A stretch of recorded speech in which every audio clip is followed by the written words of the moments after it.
Aleluia.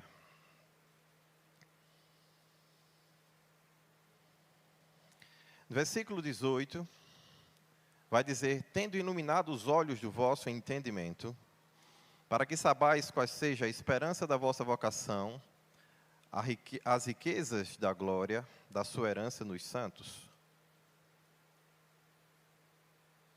o qual a sobre excelente grandeza do seu poder, os que cremos, segundo a operação da força do seu poder, que manifestou em Cristo, ressuscitando dentre os mortos, pondo à sua direita nos céus, acima de todo principado, poder e potestade e domínio, e de todo nome que se nomeia, não só nesse século, mas também no vindouro. Sujeitou todas as coisas sobre os seus pés, e sobre todas as coisas constituiu como cabeça, que é o seu corpo, a plenitude que cumpre tudo e todos. Sabe, amado, alguns textos vai dizer a plenitude que enche, outros vai dizer a plenitude que cumpre. Eu gosto dessa versão que diz a plenitude que cumpre. Porque, amado, existe um contexto de vocação minha e sua para com a vida e as pessoas. E essa vocação que nos foi confiada, ela precisa entrar em manifestação, precisa encontrar o seu lugar de realização. Ela precisa se cumprir. Ela precisa, de fato, para que a igreja seja a plenitude daquele que enche, ela precisa ser efetiva em realizações, efetivas em resultados. Porque, amado, os sonhos nos dão esperanças, mas o que sacia a nossa fome é alimento. E é importante, sim, ter sonhos, desejos, e você buscar, com a sua mente criativa, vivenciar oportunidades e planejar, estabelecer desígnios, propósitos. Mas, de fato, amado, é tão importante quanto vivê-los. É tão importante experimentá-los. É tão importante quanto cumpri-los.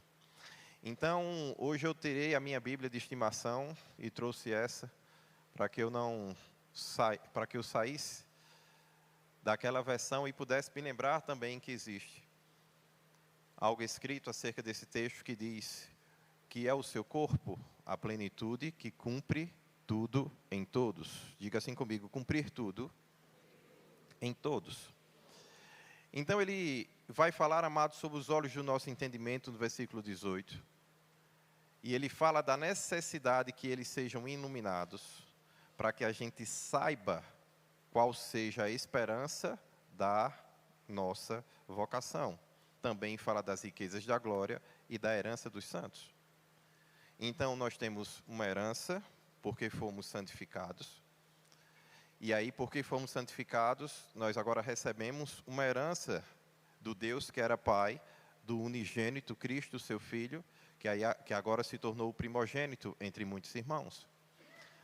E aí agora aquilo que era da exclusividade e era particular a Cristo, traz para mim e para você, pela reconciliação, onde nós fomos de novo adotados como filhos e herdeiros e co-herdeiros em Cristo, nós agora somos coparticipantes da plenitude da divindade de Deus. Isso é maravilhoso, amado. Mas é importante que nós entendamos que tão maravilhoso quanto conhecer a força do sacrifício e as oportunidades que Ele nos abre, é ter a nossa vida marcada com isso e também cumprir isso em todos. Isso quer dizer, amado, que existe um espaço de operação e de atuação na minha e da sua vida, onde não somente aquilo que a Bíblia nos trouxe como promessa se torna realização, se torna atos e feitos tangíveis para todo aquele que crê. Porque a fé, ela não é o sonho das coisas. A Bíblia nos ensina que a fé, ela é a substância das coisas. Isso quer dizer, através da fé, a manifestação da vontade de Deus e daquilo que Deus nos abençoou nas regiões celestiais, ela se torna presente, seja feita a tua vontade aqui na terra como nos céus. Então Jesus sabia que a vontade de Deus já estava estabelecida nos céus, mas era necessário que essa vontade que nos céus está estabelecida também encontrasse lugar de manifestação na terra. Por isso que ele ora ao Pai, porque ele sabia que sem o Pai ele não conseguiria isso. Nós precisamos entender porque tudo é possível ao que crer, mas também precisamos reconhecer que sem Deus nada podemos fazer. De fato, no que diz respeito à sua vocação e à sua vida, você nada pode fazer. Mas você pode dizer, não, pastor, mas um monte de gente sem Deus fazendo um monte de coisa e realizando coisas grandes. Mas talvez, amado, essas pessoas nunca realizem algo chamado vocação. Não quer dizer porque eu estou envolvido em algo grande aos olhos humanos, que eu esteja envolvido com a glória de Deus e esteja envolvido com um grande projeto que Deus tem para toda a humanidade. É totalmente diferente. E eu sei, amado, que se você puder ser um engenheiro de um grande carro e do mais vendido do mundo, isso vai ser muito bom para você, vai lhe trazer riqueza, vai lhe trazer reconhecimento pelo grande produto que você criou. Mas deixa eu só te falar uma coisa, a traça e a ferrugem vai dar um jeito no seu carro com o passar do tempo. Mas aquilo que você pode cumprir na vida de pessoas, o tudo em todos, a plenitude daquele que enche todas as coisas, o ser igreja, amado, é uma bênção. O ser igreja é algo inigualável, não tem nenhuma realização empresarial, comercial, nenhuma realização no mundo natural que pode se comparar ao ser igreja. Ao ter o privilégio de ser chamado para ser a plenitude de Cristo aqui na terra, e ser a plenitude daquele que enche tudo em todos. E mais do que isso, ser o cumprimento e a realização dessa promessa. E precisamos entender que isso está acima de todo principado, poder, potestade e domínio, de todo nome que se nomeia. Não era algo somente para aquele período, ele diz, não somente nesse século, mas também nos séculos vindouros. Isso também diz respeito aos meios e aos seus dias. Eu e você precisamos entender que existem textos que têm tanta força de expressão para os dias, que Deus fez questão de dizer que não era só para aquele momento. Que também precisava virar força e expressão em nossos dias, amém? E ele vai dizer que tudo isso foi sujeitado aos pés de Cristo. E sobre todas essas coisas, aí há uma constituição como cabeça da igreja. Então, a igreja agora se torna, por parte de autoridade delegada, constituída por Deus para isso. Jesus, quando ele estabelece a igreja e ele estabelece os fundamentos da igreja, ele não faz isso somente em um contexto imaterial. Ele constitui para que houvesse cumprimento na vida de todos. E por isso o Espírito Santo veio, foi derramado no meio do seu coração. Porque, de fato, nós receberíamos poder para sermos feitos testemunha. Nós temos muito ouvido acerca do empoderamento feminino, do empoderamento de várias coisas, e não tem porquê nós nem perdermos tempo em sermos contra ou a favor, porque se for para empoderar para algo bom, nós somos a favor. Se for para empoderar algo que não é bom, que não é da palavra de Deus, independente de ser homem, de mulher, de quem quer que seja, nós, é claro, que o amor não se alegra com injustiça. Se não for justo, se não agradar ao nosso Deus, nossa posição já está feita e posicionada nele. Mas, amado, nós precisamos entender que nós recebemos poder ao descer sobre nós o Espírito Santo. Houve um empoderamento da parte de Deus. Nós recebemos o mesmo nível de capacitação e de chamado que Jesus tinha. E com isso também o mesmo nível de responsabilidade e de atitude para com as pessoas. Não é somente sobre receber o chamado, mas quando nós fomos adotados, nós também fomos predestinados para algo. Essa adoção, ela também nos destina para algo. A Bíblia vai dizer, por exemplo, nesse mesmo capítulo, ele vai dizer no versículo 3, bendito Deus e Pai do nosso Senhor Jesus Cristo, Ele nos abençoou com toda sorte de bênçãos espirituais nos lugares celestes em Cristo. Eu não sei você, muitas vezes quando nós lemos esse texto, a primeira impressão que dá é que as coisas ficaram distantes de nós. As primeiras vezes que eu ouvi as pessoas falando desse texto, vibrando, dizendo, porque Deus nos abençoe nas regiões celestes, eu sempre me perguntava, é bom você ser criança, é bom você ser adolescente, Porque você faz as perguntas mais importantes da vida. E aí, enquanto os adultos vibravam falando esse texto, eu dizia, certo, tudo bem, mas nas regiões celestes não é onde eu estou vivendo agora, no sentido estrito da palavra. Eu sei que nós estamos assentados em Cristo em lugares celestiais, num contexto de posicionamento em fé, porque nós somos um com Ele e Ele é um conosco. Então, da mesma forma que a onipresença de Deus atua sobre a nossa vida, estando presente com tudo, em tudo que nós estamos fazendo, como existe uma conexão entre mim e Deus, também existe um contexto de onipresença que atua da nossa vida para com Deus. Porque se Ele é um conosco, em tudo que Ele está envolvido e tudo que Ele está fazendo, nós também estamos. Então, se Cristo está assentado à destra de Deus em glória e em virtude, a Bíblia diz que nós também estamos assentados.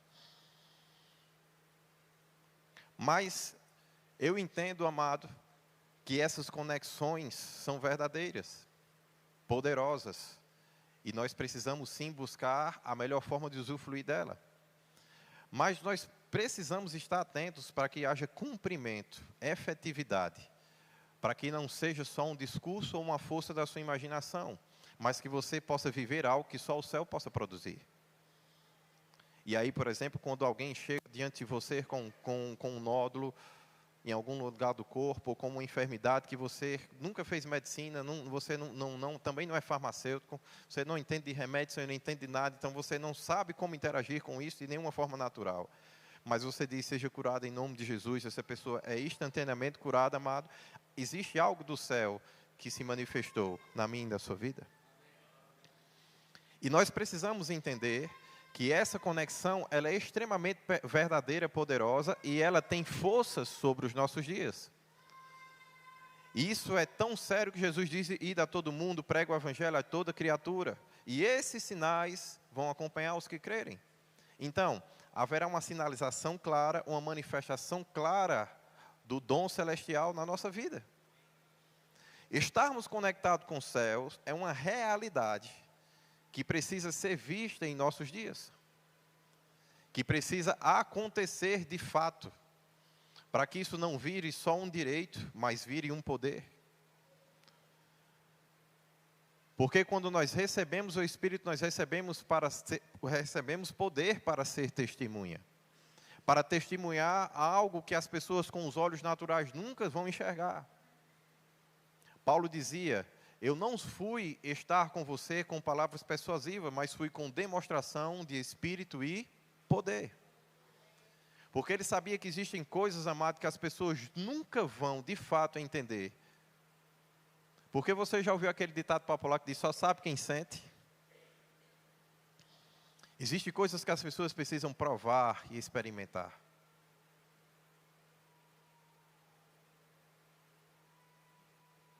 Quando você está diante de alguém, amado, que está cheio do Espírito Santo de Deus, até o olhar dessa pessoa é diferente. Existem relatos históricos da época de quem conviveu com Jesus sobre o seu olhar, sobre sua forma de andar. Porque, amado, quem vive cheio do Espírito Santo não olha da mesma forma, não se move da mesma forma. Existe algo dos céus nele por causa dessa conexão que Deus criou. É algo que vai além da sua existência, mas é algo que diz respeito à sua identidade. Porque você já estava nele antes da fundação do mundo. E se você já estava nele antes da fundação do mundo, você tem mais de Deus do que muitas vezes você mesmo crê. O problema é que a tua experiência com o mundo, com a vida, com esse planeta, com tudo aquilo que Deus criou para dar forma a você e ao seu corpo, muitas vezes está tirando e sendo para você uma distração, quando deveria ser a oportunidade de manifestação daquilo que você foi chamado e vocacionado por Deus. E aí, às vezes, nós vivemos muitas distrações em meio ao mundo, mas esquecemos que o mundo jaz maligno. E que Jesus disse, não quero que eles saiam do mundo, eu quero que eles sejam livres do mal. Porque, de fato, aqui nós somos testemunhas dele, para que outros possam ser alcançados. E existe um propósito da parte de Deus, da minha parte e da sua. Mas eu quero lhe lembrar, amado, que conforme esse texto falou, esse chamado, essa vocação que Deus te deu, ela é rica em glória. Diga comigo, rica em glória. ela tem um contexto de esperança na santidade, de herança na santidade. Isso quer dizer, aos santos, existem coisas específicas que vão ser sempre ditas. Por exemplo, o próprio livro de Efésios, Paulo vai dizer, ele vai dizer assim, aos santos que estão em Éfeso. Existem coisas que não são para todo mundo, são só para aqueles que estão dispostos a viver aquilo que a Bíblia chama de santificação. Porque quando Deus nos chama, e Ele nos dá da sua natureza, e nos dá o privilégio dessa conexão celestial, e de sermos um com Ele, esse mesmo Deus que nos chama, é o Deus que diz, mas entenda, mas para que você manifeste a minha natureza, o meu poder, a minha glória, e desfrute da herança, você também precisa estar enrustido com a minha identidade, santidade. E aí existe um chamado bíblico que diz, sede santo, porque eu sou santo. E aí é claro que você vai saber que você erra, que você se equívoca, que existem momentos da sua vida que você precisa, de fato, de um advogado junto a Deus, que seja fiel e justo, capaz de perdoar e purificar você de toda injustiça, de toda iniquidade. Porque há momentos da vida que você não é justo. E você precisa reconhecer que Jesus Cristo é a sua justiça. Que Ele é de fato a tua salvação. Que mesmo depois de ter recebido o Espírito Santo, sem Ele você não seria nada. Porque você não seria capaz de preservar essa grande e poderosa salvação. Há momentos que por mais limpo que Ele te tenha feito, se Ele não for lá como teu advogado e não mostrar ao mundo os cravos das suas mãos, e não lembrar ao mundo do sangue que foi aspergido, você entra em vergonha. Mas Ele é plenamente capaz, amado, de sempre que você se colocar diante dEle, de coração arrependido, de te perdoar e te purificar de toda injustiça. E Deus quer fazer isso nessa manhã. Porque, amado, quando a injustiça e quando o pecado, ele vai sendo adicionado à nossa vida e vai começando a fazer parte dos nossos dias, amado, é a sua vocação, a sua eleição que entra como alvo. Muitas vezes Satanás não consegue fazer com que um crente saia do contexto da vida de Deus, da salvação que ele procedeu e da igreja, mas ele consegue fazer com que ele fique inoperante. E aí, ele mesmo sendo revestido de poder, ele vive uma vida comum, muitas vezes carnal. E aí nós precisamos entender que existe um propósito da parte de Deus, para que a vida não seja comum. Porque uma das características de ser santo é ser distinto, é ser separado. Quem me conhece há muito tempo sabe que eu gosto de dar o exemplo do macarrão. Quem gosta de miojo aqui? Né? Tem um monte de gente que nem suporta. Eu sou daqueles que o cheiro já me dá um nozinho na barriga. Agora, vamos ser sinceros. Você vai para uma boa cantina italiana, ele pega um tomate que foi escolhido, não é qualquer tomate, ele vai, amassa, ferve, ele faz aquele molho maravilhoso. E aí ele faz o macarrão, e aí ele tem todo aquele contexto, os temperos, coloca aquelas folhinhas verdes lá, como é que é o nome que dá o cheiro? A Eliane vai saber? Manjericão, oh, coisa maravilhosa, o cheiro daquilo quando bate. Amado, o miojo fica sem graça. De fato, quando eu era criança, eu curtia o miojo, mas depois que eu sentei em algumas cantinas, o negócio ficou meio xoxo. Por que, amado? Porque a santificação, ela produz isso na nossa vida. Ela começa a fazer separação e traz a gente para um contexto de distinção e nobreza. A gente começa a saber o que é bom e gostar do que é bom.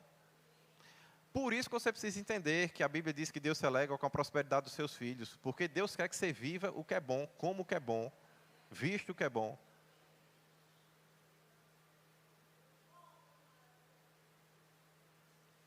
Não, pastor, mas Deus me mandou cuidar dos pobres, das viúvas. Eu sei disso. Mas você não precisa dar para a viúva um casaco usado, você pode dar um novo. Não tem nenhum problema. Se você tiver um usado seu e você tirar do seu corpo, você dá, maravilhoso. Os céus vai ver. E o céu vai se alegrar com isso. Mas o mesmo céu vai te levar a uma vida de prosperidade, para que você tenha alguns que você nunca usou, e você possa dizer para a viúva, vem aqui na minha casa, eu tenho um chazinho que eu fiz para você. Aí você, bem chique, recebe um chá inglês, e diz para ela, ó, eu ainda não usei alguma dessas peças. A Bíblia diz que o verdadeiro evangelho é cuidar do órfão e da viúva. E o cuidado de Deus está disponível aqui a você. Pega o que você precisa e pode levar. Amado, isso também glorifica a Deus. E sabe, Deus muitas vezes está querendo tirar a gente de um contexto onde a Bíblia mesmo nos ensina que existe uma fidelidade no pouco, que nos habilita para que Ele nos coloque no muito. Não é que você alcance, é que Ele te coloque. É totalmente diferente. Porque, amado, aquilo que você conquista na força do seu braço, você também por ela pode perder. Mas aquilo que Deus te dá, ninguém toca. E aí nós precisamos entender, amado, que agindo Deus, ninguém pode impedir. Existem coisas que dão legalidade para o teu crescimento diante de Deus. E você precisa se exercitar nessas coisas. E a generosidade é uma das coisas que te dá legalidade a uma vida próspera em Deus. A avareza, amado, ela te prende com o que você tem. Porque o avarento, ele é apegado com aquilo que está com ele e com aquilo que ele conquistou. E aí você mesmo, pela sua avareza, fica preso ao que você tem. Mas ao generoso, não.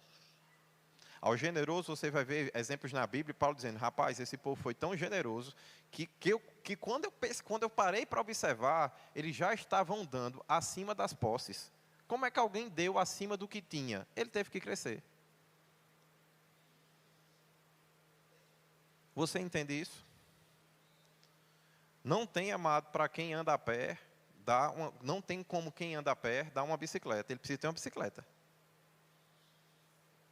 Então, para que você dê a bicicleta que você nem tem, nem tinha, você precisa ter se tornado capaz de comprá-la e adquiri-la. E a Bíblia diz que a generosidade se torna para eles um dom, ao ponto de o exercício disso fazer com que o direito seja lhe dado de crescimento. Ao ponto de quem não está convivendo com o dia a dia, como o Paulo que ficava circulando pelas igrejas, e aí é claro que quando ele passa aqui e vê, imagine que alguém viesse aqui na nossa igreja e, por exemplo, existe um projeto que nós temos para a galeria, departamento infantil, e alguém que passou aqui 2 anos atrás, ou não, simples, alguém que esteve aqui 2, 3 anos atrás, quando a gente chegou, e só passou aqui e viu o início da igreja, ele vai ter os nossos primeiros cultos, era o bloco de cimento, aqui embaixo também, não tinha estrutura nenhuma aqui atrás, não tinha esse mezanino, ele vai lembrar daquele telhado de ferro que vazava mais água que tudo no mundo. Você entende por quê? Porque é aquela imagem. Quando alguém diz, olha a foto, aí se ele entra no YouTube hoje, ele faz, opa, peraí, olha como eles estão vivendo acima do que eles tinham. E esse tipo de coisa precisa acontecer em sua vida, amado, porque a vereda do justo é como a luz da aurora, vai brilhando e brilhando cada vez mais até ter dia perfeito. Agora você está empolgado por causa dos exemplos naturais, mas você esqueceu que um nome sobre todo nome foi dado a Cristo. Poder e autoridade para pisar serpentes e escorpiões. Esses sinais vão acompanhar os que querem. E aí não é só sobre prosperidade, a Bíblia vai dizer, imporão as mãos sobre os enfermos, eles serão curados. Aquele que não conhece a pessoa do Espírito Santo, ela é cheio, revestido e batizado no Espírito Santo, e ela agora começa a viver uma experiência fervorosa com o Espírito.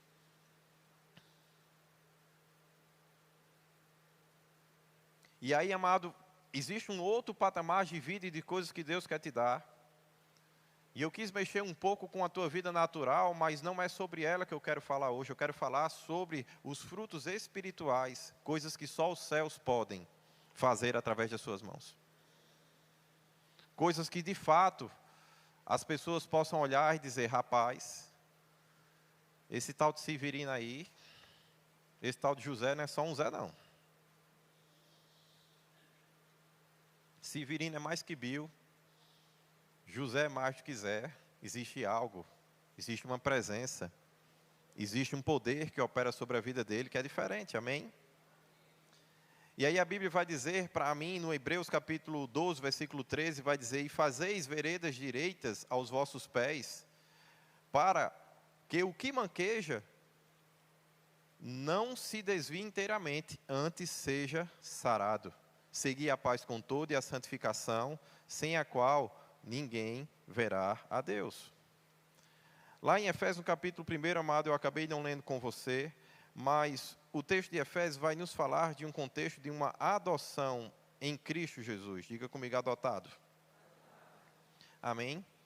E ele vai dizer assim: porque ele nos predestinou para ele, para a adoção de filhos por meio de Cristo, segundo o bom prazer da sua vontade, para o louvor da sua glória, que ele nos concedeu gratuitamente no amado. E aí, amado, nós precisamos entender que, porque ele fez isso, ele vai dizer: assim como ele nos escolheu antes da fundação do mundo, ele também nos escolheu para sermos santos e irrepreensíveis perante ele em amor. E aí eu quero trazer algo para você. Aí ele vai dizer: seguir a paz com todo e a santificação, sem a qual ninguém verá a Deus. A santidade e a irrepreensão é um chamado bíblico.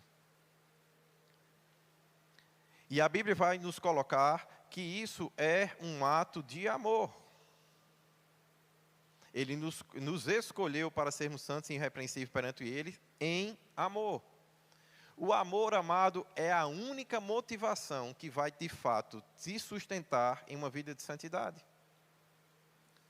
Porque, amado, muitas vezes você sabe, quando você peca, a primeira coisa que você peca contra você e contra Deus. E porque as coisas às vezes ficam com você, você abre concessão, você não tem problema. Chega um momento, amado, que aquilo que as pessoas pensam de você, você já está tão machucado em sua mente, em seu coração, tão destituído de autoestima, que você já não está mais muito aí para o que as pessoas falam, quando a Bíblia diz que de fato você deveria ter uma boa fama. Mas cuidado para que você não viva uma vida preocupado com o que os outros pensam. Porque a Bíblia vai dizer que eu e você precisamos ser santos e irrepreensíveis perante Ele, em amor. A irrepreensão e a santidade sua não é aquela daquilo que as pessoas pensam, é daquilo que Deus pensa. Porque, amado, para mim que sou cristão e vivo a palavra, por exemplo, a santidade me coloca dentro de um contexto onde eu digo: cara, a Bíblia mostra lá em Romanos, que, por exemplo, atos homossexuais faz com que as pessoas sejam entregues por Deus à sua própria concupiscência. Então não consigo ver uma aprovação da parte de Deus nisso. Mas você entende que isso já me coloca diante de algumas pessoas de uma forma a ser repreendido, porque elas não vão concordar com isso. Mas eu preciso entender perante quem eu preciso estar irrepreensível. Porque senão, amado, você vai buscar a validação do mundo, e o mundo é tão confuso e tão louco que nem ele se valida. O que para um é bom, para o outro não é. O que para um é verdade, para o outro é mentira. O que para um é glória, para o outro é vergonha. Você entende? E aí nós precisamos entender que existe um parâmetro em Deus, e a nossa validação precisa ser nele. Porque, de fato, nós precisamos ser santos e irrepreensíveis perante Ele. Amém? Mas se a gente não seguir a santificação, não seguir a paz com todos, a Bíblia fala que a nossa visão de Deus, ela vai ser deturpada. A própria forma como nós enxergamos Deus vai entrar em comprometimento. Amém? E aí eu quero agora ler com você o capítulo 12 de Hebreus todo. Como estamos em uma escola dominical, nós podemos fazer isso. Vou tentar acelerar um pouco. Portanto, também estamos rodeados, primeiro no versículo 40, 39 do 11, voltando um pouquinho, ele vai dizer: e todos estes, tendo tido testemunho pela fé, alcançaram a promessa, provendo Deus alguma coisa melhor ao nosso respeito, para que eles, sem nós, não fôssemos aperfeiçoados. E aí vai dizer: portanto, nós também, que estamos rodeados de tão grande nuvem de testemunhas, deixamos todo o embaraço e o pecado que tão perto nos rodeia, e corramos com paciência a carreira que nos está proposta, olhando para Cristo. Por quê? Porque Cristo ele é o autor e o consumador da fé, pelo qual o gozo lhe estava proposto. Diga comigo assim: consumar a fé está proporcionalmente ligado ao nível de alegria que eu e você vamos viver. Amado, aquilo que eu e você sabemos que pela fé é possível, precisa entrar em um lugar de consumação, de realização. Eu volto ao início dessa ministração. Porque isso é que vai te colocar no estado de alegria plena. É esse o momento onde você não sente falta de nada. Por quê? Porque Deus está sendo tudo em todos através de você. E quando Deus está sendo tudo em todos através da sua igreja, através de você, através de Cristo, em você, a esperança da glória, quando Deus é tudo, não falta nada, amado. Esse contexto de realização, de plenitude e de alegria entra em manifestação na minha e na sua vida, amém? E ele diz, ele suportou o gozo que estava proposto, ele suporta a cruz, despreza a afronta e se assenta à destra do trono de Deus. Diga assim comigo: a alegria do Senhor é a minha força. Existe um contexto de alegria em Deus que vai fazer com que, primeiro, as nossas leves e momentâneas tribulação não nos machuque, porque nós sabemos que elas produzirão em nós um eterno preço de glória. Então, por estarmos passando por alguma situação, isso não vai roubar de Deus a nossa identidade. Não vai roubar de Deus aquilo que nós somos, aquilo que Ele nos chamou para ser. Se você estava aqui comigo na última ministração, você vai se lembrar, perto está o Senhor. E se perto está o Senhor, amado, nenhuma situação vai fazer com que essa identidade, essa parceria que você e Deus têm, possa estar distante da sua vida. Mas, pastor, eu estou passando por uma enfermidade. E muitas vezes as pessoas podem associar isso a um contexto de falta de fé, mas eu estou crendo em Deus. Você precisa ser santo e irrepreensível perante Deus, para de ouvir os outros. Você sabe da sua fé, você sabe da sua integridade, então fique firme nisso. E pare de ouvir o sistema e pare de ouvir o que as pessoas têm a dizer ao seu respeito. Eu me lembro que quando eu passei por uma enfermidade que muito machucou a minha autoestima, Deus disse para mim, se recolha, não ouça ninguém. Agora sou eu e você. Existem momentos, amados, que nós vivemos aquilo que o pastor chama a luta de um homem só. E naquele momento que eu recebi um comando de Deus, não faça isso se você não tiver um comando, porque isso é perigoso. Eu me lembro até que irmãos em Cristo me ligaram. Minha sogra me ligou para me dar uma palavra de Deus. Eu disse para minha esposa, eu não posso atender ninguém. Mas a minha mãe, Bruno, então passa o telefone para mim. Marisete, tudo bem com a senhora? Tudo bem com a senhora? Amo a senhora, que a senhora está orando por mim. Eu creio também no que a senhora tem para profetizar, vai profetizar sobre a minha vida. Mas faça aí da sua casa, aí pode falar que você vai enviar a palavra. Essa palavra vai me curar e vai me livrar de todo o processo da morte, porque Deus também trata com as distâncias de uma forma diferente, mas nesse momento eu não tenho com quem conversar, porque Deus me disse para mim fechar com Ele. Então não se sinta magoada, estou devolvendo o telefone aqui para a Rafa, não deixem ela falar. Eu lhe falei que eu não podia falar com ninguém. E Deus me deu o texto de Provérbios, e eu fiquei em cima daquele texto, onde ele dizia, inclina os teus ouvidos às minhas razões. E aí foi o momento onde Deus começou a tratar comigo as razões. E eu precisei encontrar um lugar de arrependimento antes de encontrar um lugar de glória e cura. Porque havia coisas da minha vida que estavam abrindo espaço para que aquela enfermidade estivesse. E não eram as coisas que as pessoas tinham para me mostrar, era aquilo que Deus, como Pai, queria tratar comigo. Amém? E ele diz, suportar isso.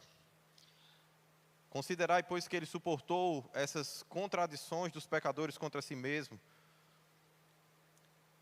Mas aí ele vai falar no versículo 4, ainda não resistis até o sangue combatendo contra o pecado. Diga assim comigo, às vezes o sangue tem que dar na canela. Sabe, amado, a gente quer sempre ser preservado, a gente não quer se machucar, às vezes a gente não quer que esforço seja requerido da nossa parte, mas existem contextos e momentos da sua vida que você vai precisar resistir combatendo, até sangue aparecer, até que de fato você tenha se exposto, amém? E ele vai dizer, e já não esquecesse a exortação que argumenta conosco como filhos, filho meu, não despreze a correção do Senhor e não desmaieis quando por eles forem repreendido. Era o que eu estava vivendo naquele momento da minha vida. Deus me chamou para uma conversa de pai para com filho. Porque a Bíblia diz, porque o Senhor corrige o filho que ama e açoita qualquer rebelde por filho. Qualquer que recebe por filho, desculpa. Porque o Senhor corrige o que ama e açoita a qualquer que recebe por filho. E aí, amado, nós precisamos entender que muitas vezes o momento do confronto e do enfrentamento entre eu e você e Deus é a maior expressão de amor. Porque quando as pessoas te veem em erro, em problema e em coisas que te embaraçam, o que é que elas fazem? Problema dele, vou viver minha vida, vou me afastar para que a imagem dele não faça e macule a minha imagem perante as pessoas. É o que a gente faz. Mas a Bíblia vai falar que primeiro, quando Deus te corrige, é porque Ele te ama. Quando Ele, às vezes, te açoita, é porque Ele te recebe. Enquanto todo mundo te rejeita, Deus te recebe. Agora, quem come do meu pirão, come do meu cinturão. Lá no Nordeste tem essa, não sei se aqui tem. E sabe, amado, por que Deus precisa trabalhar com correção? Porque se continuarmos no erro, muitas coisas da nossa vocação vão ser comprometidas. E ele diz, se você suportar a correção, versículo 7, Deus vos trata como filho. Porque que filho há que o pai não vá corrigir? Mas se você está sem disciplina, da qual todos são feitos participantes, então você é bastardo. Você já não é filho. E sabe, amado, nós precisamos sim entrar em disciplina. E ele diz, além de que tivemos de nossos pais, segundo a carne, para nos corrigirem, e nós os reverenciamos, não nos sujeitaremos muito mais ao Pai dos Espíritos para vivermos? E aí nós precisamos entender isso, amado.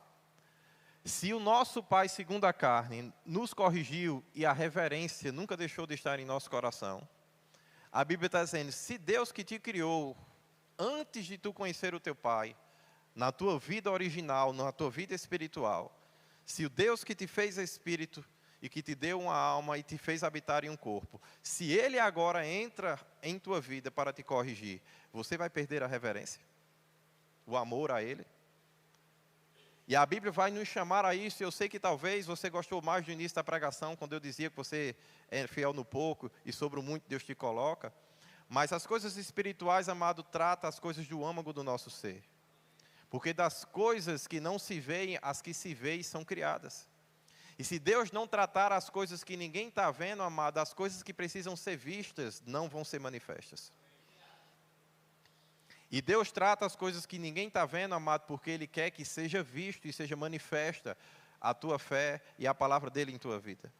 Ele quer que se cumpra, como a gente leu lá em Efésios, para que seja manifesto, para que a plenitude que Ele tem, para que seja vista sobre todos que estão ao seu redor, ela de fato possa acontecer.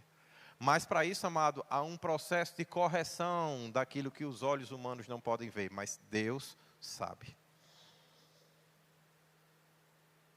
Deus sabe, Ele tudo vê. Ainda a palavra nem me chegou à boca, Ele já conhece toda. Aquela vontade de xingar e de praguejar, que você engole, e Ele faz isso, filho. Que bom que você segurou. Que bom que o domínio próprio não deu espaço para o falar de forma vazia. As pessoas muitas vezes vão ver só o teu rosto, a tua expressão de descontentamento. Mas Deus, além disso, está vendo o teu pensamento e está vendo o teu esforço em glorificar o seu nome. E quando você, para honrá-lo, se segura por dentro, para que a palavra da sua boca seja o respaldo daquilo que Deus tem, Ele vai te dar as palavras. E sabe, amado, eu sei que não é fácil, eu sei que não é difícil, mas a Bíblia diz, porque aqueles que na verdade, por um pouco tempo, nos corrigiram como bem parecia, mas este Deus, para o nosso proveito, para sermos participantes da sua santidade. Diga comigo, para ser participante. Então, enquanto as pessoas nos corrigem, amado, para que a gente entre no quadrado e que a gente as agrade, Deus nos corrige para que nós sejamos participantes da sua natureza. E aí nós precisamos entender o cuidado e o amor de Deus sobre a mim e sobre a sua vida. O louvor pode subir.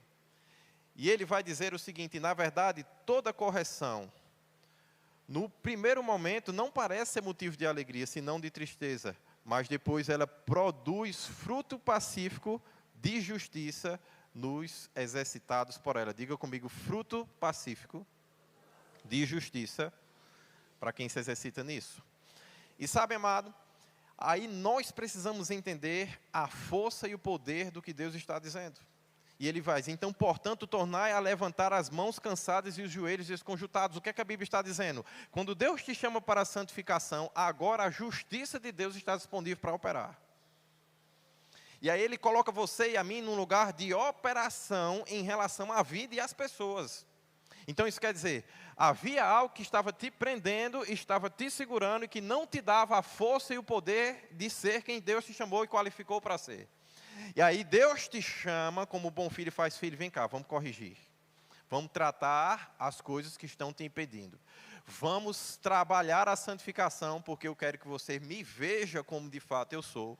E quero que a justiça produza um fruto pacífico e que seja exercitada em seus dias. E aí ele vai falar agora que a igreja, eu e você estamos, porque passamos pela limpeza espiritual, nós estamos aptos agora a manifestar a justiça de Deus. E qual é o fruto da justiça? Você está na igreja do pastor Janduí, você deve saber isso muito bem. O fruto da justiça, amado, é descanso, segurança, é paz. Quando nós lemos lá no livro de Isaías, capítulo 32, a Bíblia diz, quando o Espírito Santo for derramado lá do alto, isso já aconteceu na minha e na sua vida. A justiça que Deus te fez, te colocou e te habilitou para que frutos fossem vistos e manifestos. Paz, descanso e segurança, para sempre.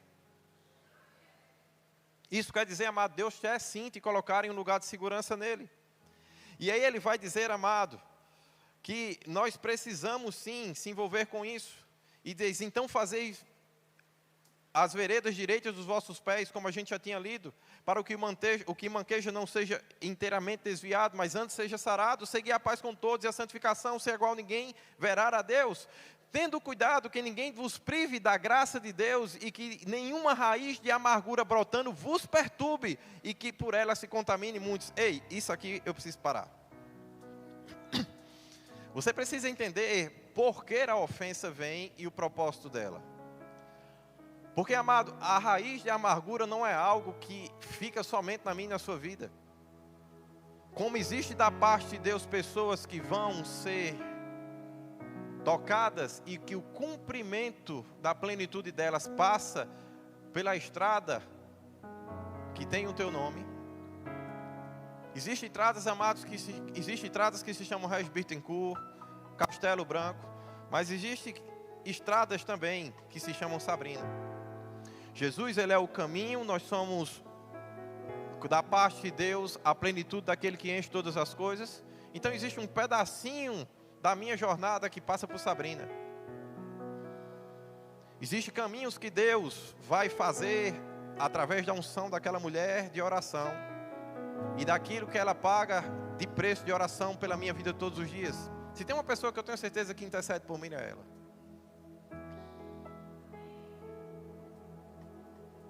E aí você entende, amado, que existem cumprimentos e promessas da parte de Deus que estão debaixo da intercessão de Sabrina, que guardam a minha vida. E parte do caminho daquilo que eu vou viver e experimentar está em passar por aquilo que em oração ela tem gerado. A firmeza dos meus pés e o apoio que me sustenta. Porque do mesmo jeito que Jesus foi o caminho, a verdade e a vida, se assim como Ele é, nós somos, deixa eu te dizer uma coisa, você é caminho. Você é ponte. Você leva pessoas de uma forma preparada e estruturada para aquilo que Deus quer. Porque, amado, para ir para um lugar para o outro, você não precisa de um caminho feito e preparado. mas um caminho feito e preparado facilita a tua jornada. Você pode sair rasgando um monte? Pode. Pode entrar no meio da floresta e sair do outro lado? Pode. Mas quando tem uma estrada cortando é muito mais fácil. E Deus quer fazer com que você seja instrumento de Deus, onde as pessoas continuem passando pelas lindas paisagens, mas sem precisar sofrer pela caminhada, porque encontraram um caminho. Diga comigo: Cristo é caminho, e porque eu sou um com Ele, eu serei caminho. Quando você está nele, você é caminho. Amém? E ele vai dizer: e ninguém seja fornicador, profano, como foi Esaú, que vendeu o seu direito de primogenitura. Porque bem sabeis que, havendo de herdar a bênção, foi rejeitada, porque não achou lugar de arrependimento, mesmo que em lágrimas ele tenha buscado. E sabe, amado, no final desse texto, ele vai dizer assim: por isso, versículo 28, tendo recebido um reino que não pode ser abalado, retenhamos a graça pela qual sirvamos a Deus agradavelmente, com reverência e piedade. E aí nós precisamos entender, amado, que precisamos sim reter essa graça de Deus, precisamos sim guardar esse propósito de Deus, precisamos sim, amado, estar diante de Deus, para viver aquilo que Ele tem para mim e para a sua vida. A santificação, amada, ela produz coisas extraordinárias a mim e na sua vida. A primeira coisa é uma imagem limpa e clara de Deus. Você vai poder olhar para Deus e para a sua identidade como nenhuma outra pessoa poderá ver. Todo o processo de santificação, de mudança, de arrependimento faz com que clareza seja dada aos meus olhos e aos seus. Eu sei que como ministro dessa casa nós podemos orar para que sejam iluminados os olhos do vosso coração. Mas, amado, a nossa oração, ela tem uma força e um poder diante da vida e diante dos seus dias. Mas a sua santificação, amado, faz com que isso seja extremamente potencializado. Tão importante quanto ter pessoas que intercedem por você, você ter as suas Sabrinas, ter suas Isabéis, ter suas Elianes, é também ter a consciência que há de se ter uma posição. E que existe um processo de santificação que faz com que tudo aquilo que essas pessoas que estão intercedendo por mim e por você, que estão gerando no mundo espiritual, possa ser visto pelos meus, pelos seus olhos. Para que tudo aquilo que Jesus também intercedeu por mim e por você, quando disse: Pai, faz um deles, para que o mundo possa saber que eu fui enviado. Para que quando em meio às suas orações Ele disse: vocês vão fazer obras até maiores do que eu fiz. Para que toda intercessão, poder e oração que Ele fez sobre a terra, sobre mim e sobre você como seu legado, sobre o seu fruto, possa encontrar um lugar de manifestação. Nós vamos precisar de santificação. Nós vamos precisar desse lugar que muitas vezes nós paramos e é só você e Deus. Esse lugar onde Deus não quer te trazer condenação, Deus não quer lançar em rosto os teus erros, mas não quer que você permaneça nele.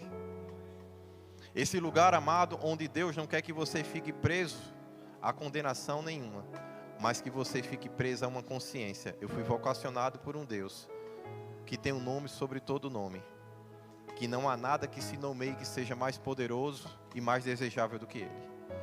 Eu fui chamado por um Deus em poder e em glória, e uma herança também eu recebi.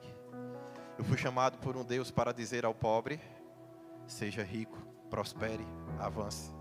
Eu fui chamado para um Deus para dizer ao doente: ei, seja curado, porque há cura no nome de Jesus. Eu fui chamado para um Deus, para aquele que está com o espírito angustiado, para dizer: ei, existe um óleo de alegria que Deus quer derramar sobre a sua vida. E esse óleo vai trazer uma alegria que vai te dar forças para realizar o que a depressão está roubando de você. Ei, deixa eu só te dizer algo. Se Deus está te corrigindo, amado, se sinta amado. Se Deus está te chamando para um lugar de ajuste fino, onde as coisas são tratadas, se sinta não rejeitado, mas se sinta recebido. Quando Deus diz não, não é assim que eu quero, não é assim que você deve fazer, esse é o maior sinal que você é filho e que você não é bastardo, que você é amado e você foi recebido nele. E sabe, eu quero que hoje você tenha uma manhã sincera com Deus, que você coloque-se em oração diante de Deus enquanto o louvor canta, que você tenha o seu momento de busca diante de Deus, para dizer: Deus, eu estou aqui diante de você. Quais são os passos de santificação que você deseja para a minha vida? Qual é o momento do meu dia, Pai, que você quer que eu pare para te ouvir? Qual é o horário, Deus, que eu vou ter que estabelecer para um encontro contigo, para que eu possa me relacionar com meu Pai, e do meu Pai ser chamado para a santificação em uma vida de frutificação em Cristo? Qual é o momento, Deus, que nós estaremos juntos para fazer com que a viúva encontre alento, para fazer com que o órfão encontre provisão e encontre aquilo que ele precisa? Deus, quem são as pessoas que você deseja que eu alcance? Quem são as pessoas que precisam do teu toque e que ele vai acontecer através da minha vida? Sabe, amado, se levante enquanto nós adoramos a Deus. Encontre um lugar de consagração diante dele. Se houver motivos para que você peça perdão, seja rápido, para que você não fique preso em seus pecados. Mas conversa com Deus acerca da tua vocação. Conversa com Deus acerca das pessoas que Ele tem te confiado. Se coloca diante dEle para saber, como pai, qual é o momento que você precisa ter com seus filhos. E como essa adoração vai estar se manifestando em teu lar, na tua casa. Pai, nós te agradecemos. Consagramos a nossa vida a você. Consagramos, ó Pai Senhor, todos os nossos dias. Te pedimos perdão, ó Pai, porque a distração do mundo muitas vezes tomou o lugar da eternidade que você colocou em nosso coração.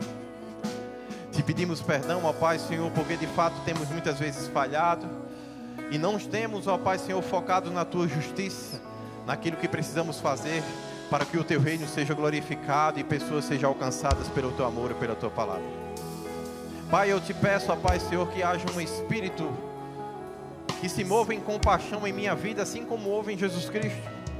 Que a compaixão me leve a um lugar de operação de milagres, sinais e prodígios e maravilhas. Que a compaixão, ó Pai Senhor, tome lugar do meu coração, ó Pai Senhor, para que eu possa sim chorar com os que choram e também poder me alegrar com os que se alegram, Pai. Em nome de Jesus.